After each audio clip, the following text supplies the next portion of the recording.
When we think of the 12 apostles of Jesus, we often picture their bold preaching, their missionary journeys, and their writings. But how did their earthly lives come to an end? History, tradition, and scripture give us glimpses into their final moments. Peter, the outspoken leader, was crucified in Rome under Emperor Nero. Out of humility, he asked to be crucified upside down, saying he was unworthy to die as his Lord did. His brother Andrew faced a similar fate. Tradition tells us he was bound, not nailed, to an X-shaped cross in Greece where he preached until his last breath. James, the son of Zebedee, and brother of John, was the very first apostle to be martyred. The book of Acts records that King Herod Agrippa ordered him beheaded in Jerusalem. Exiled to the island of Patmos, he returned to Ephesus and died of old age, the only apostle believed to die naturally.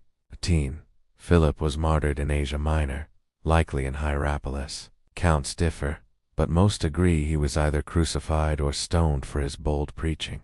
Bartholomew, also called Nathaniel, faced a gruesome death in Armenia where he was flayed alive and then beheaded. Matthew, the tax collector turned gospel writer, carried the message to Ethiopia where he was killed while celebrating Mass. Tradition says he was stabbed or stoned. Thomas, known for doubting, traveled further east to India. There he was pierced with spears by local soldiers and died a martyr's death. James the Less, leader of the Jerusalem church, was thrown from the pinnacle of the temple. Aquila, surviving the fall, he was stoned and beaten with a club. Thaddaeus, also called Jude, preached in the region of Persia, where he was beaten to death with clubs or killed with an axe.